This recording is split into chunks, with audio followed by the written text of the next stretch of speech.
Hi guys, it's Angie with Fun Endeavors Tie-Dye Lab. Today I'm going to make a Crazy Lace Agate inspired geode shirt. I'm using a George brand long sleeve shirt, which is white, and it's 100% cotton. I purchased it at Walmart in the men's section. I have the shirt turned inside out, and I'm going to begin by using a washable marker and drawing a place on the shirt where I'd like for the center of my geode to be. I'm going to do a single geode shirt for this one. This is not going to be the shape of my geode, but it'll help me kind of keep track of the area where I want the center of the geode to be. I'm going to grab just the top layer of fabric right in the center of that geode that I drew on the shirt, lift the shirt up off the table and kind of shake it so that it falls naturally.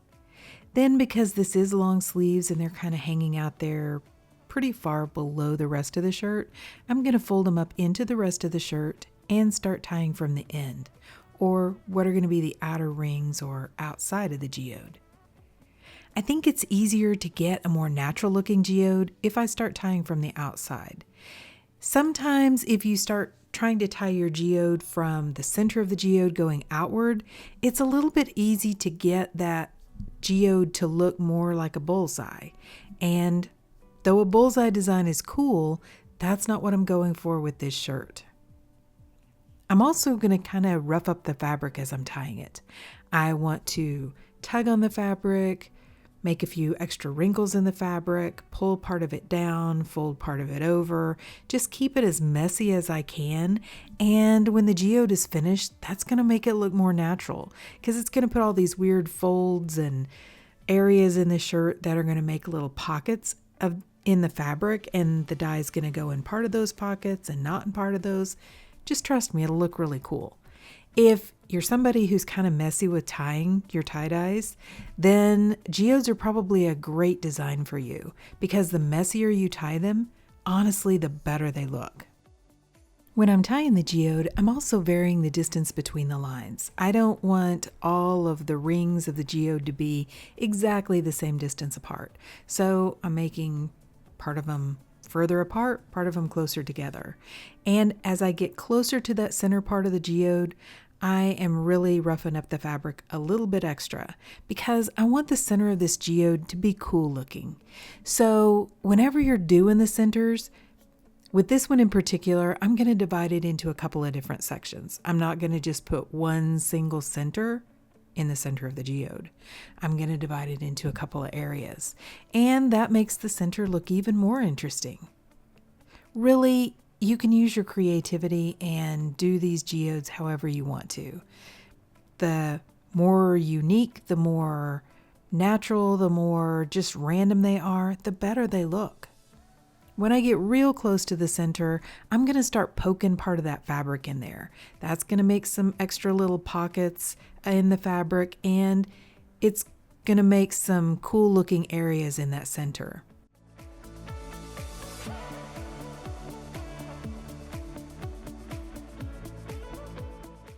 Okay, so here's where I'm going to split the center of my geode. I'm going to take the sinew right down through the middle part of the fabric, and I'm going to tie geode lines to one side of where I split the fabric. And when I get down here toward the end, or what's going to be the center of this part of the geode, I can actually split it again if I want to, or I can just do one single center. I'm going to try to keep this part of the geode messy as well. I'm kind of pushing the fabric into that small area. And then once I'm all the way down to the end, I'm going to wind the sinew back just a little bit. That helps keep the sinew a little tighter. If I stop it right at the very end where there's not a whole lot of fabric, sometimes the sinew can come unraveled a little bit easier. For this design, since it's not like a reverse dye or something, it's not as big of a deal. I don't have a whole lot of sinew left on my puller, so instead of just continuing with this batch of sinew, I'm going to cut my sinew off and use a different batch of sinew to tie the other side. Normally what I would do is just wrap my sinew back down the geode that I just tied and continue over to tying the other side. I'm going to tie this side the same way I did the other one. except when I get down to the very end, I'm going to split my center again.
Okay, so now that I have the geode tied, I'm going to place it aside and allow it to dry out.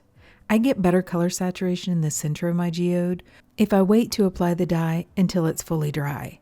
If you'd like a little bit more information about this topic, I have a blog out on my website that discusses this topic, and I have a link to my website down below this video in the description. Before I place the shirt aside to allow it to dry out completely, I'm kind of working with it, trying to get it as flat as possible, because however I have it when it starts to dry, that is the shape it's going to have. So I want to try to get it as flat as possible. That'll make it a little bit easier to apply the dye. So my setup for this project is I have a long plastic container, and this is a tote that is supposed to go underneath the bed. So it's long, and I think it's probably about 6 inches tall. Then over the top of the tote, I have a metal rack. I've placed the shirt on the rack, and I'm using some silicone cake molds to make myself an ice barrier. I have a link down below in the description for this video for the silicone cake molds. I'm going to attach the silicone cake molds together, and then I'm using some wooden clothespins to hold those silicone cake molds up next to the shirt. I'm attaching the clothespins to my metal rack and then pushing the silicone cake molds up close to the shirt.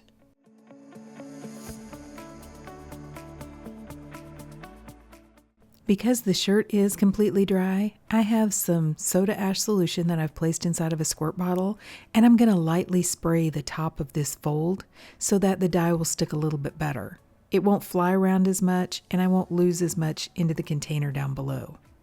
So like I said, I'm going to do a geode inspired by a Crazy Lace Agate. So I found a stone that I liked out on the internet and pulled colors that kind of match the coloring of that stone. Unfortunately, I don't own the rights to that photo, so I'm not going to be able to show you the photo that I used for reference. But let me tell you the colors that I've chosen. I've chosen Rosewood and Rosebud from Pro Chemical and Dye, Apricot Blush and Victorian Rose from Dye Spin. Then I'm using Terracotta and Brazil Nut from Dharma Trading Company. And then I have several other colors from Dharma, which are either muck dye colors and no longer available, or they're special order colors. The special order colors you can actually still get from Dharma. You just have to either order them in large quantities, or you can find them usually out at a Facebook group called Tie-Dye Supplies Marketplace. And I've left a link to that Facebook group down below this video in the description. Okay, so let me give you the other colors. The special order colors from Dharma that I'm using are Vintage Red and Rust Orange. Then the two colors that are muck dye colors, so they're no longer available, are Feelin' Shroomy and Himalayan Salt. I'm going to use one more Dharma color, but I'll give you that when I use it. When I apply the dye, I'm trying to do it fairly randomly.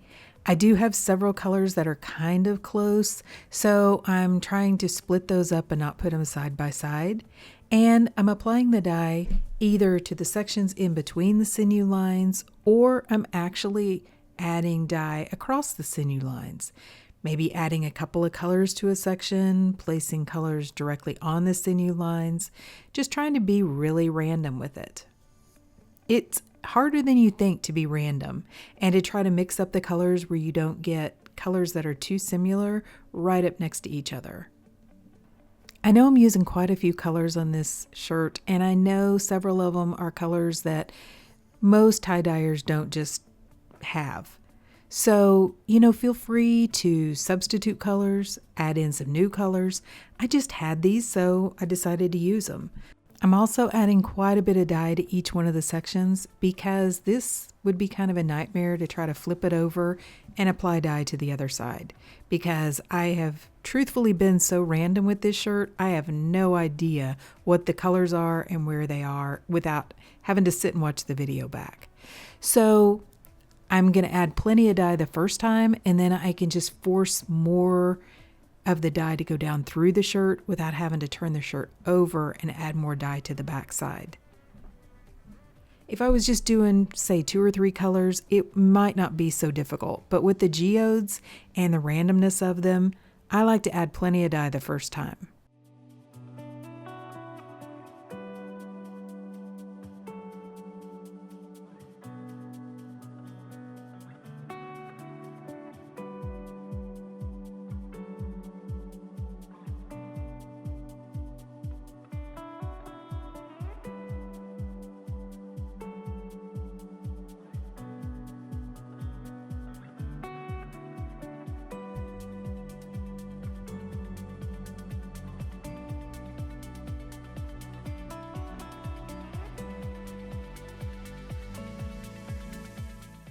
Now that I have all the dye applied, I'm going to add an additional sprinkle of dry soda ash over the top and then layer on some ice.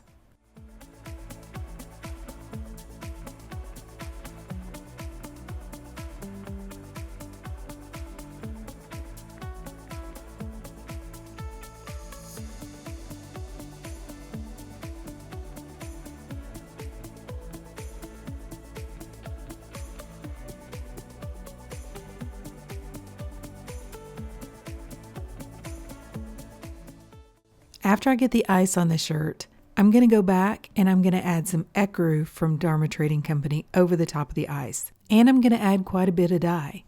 Ecru is a really mild color. It kind of has a little bit of almost a greenish tinge to it. But the ecru will add some depth, dimension, and kind of fill in any of the gaps in the dye. Then I'm going to place the shirt aside and allow the ice to melt. After the ice melted, I came back and had quite a bit of undissolved dye left sitting on top, so I ended up adding 2 more layers of ice to the shirt. I still had a little bit of undissolved dye left sitting on the top, but the dye had gone all the way through to the back side of the shirt really well and was fully saturated. So I took the shirt out of the silicone cake molds, placed it on a metal rack, put it down inside of a plastic tote, put the lid on the tote, and allowed the shirt to process. I left it about 48 hours before I began rinsing it. And to rinse it, I took it to my utility sink and I started rinsing it in cold water to rinse out the soda ash. As I rinse, you'll see little bits of undissolved dye kind of come off of the top of the shirt. It's not going to harm anything or cause any problems. If for some reason maybe the shirt was extra thick, I could have added another layer of ice to the top and continued forcing that dye down through the shirt until the back was fully saturated. After rinsing in cold for a while, I warmed the water up to hot and continued rinsing in hot water to try to rinse out the excess dye that didn't bond with the fabric. I went ahead and untied the shirt, and then instead of just continuing to rinse for a long time, I ran some really hot water in my utility sink, added some Blue Dawn dish soap, placed the shirt inside, and allowed it to soak.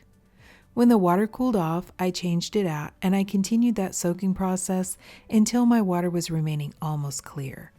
Then I put the shirt along with some Dharma's professional textile detergent into my washing machine, and I washed it using a hot water cycle. Okay, so I've washed, dried, and ironed the shirt, and let's see what it looks like. Okay, so what do you guys think? I think this one looks pretty cool. I think it looks like the reference photo that I looked at. I definitely have the same coloring, and I think the center of the geode looks really cool too. I like the oranges and the peach colors mixed in with that, kind of light pink type color. I just think it's really pretty. I have a few little pops from the Brazil nut, the darker pops of brown, and I think that looks really cool too.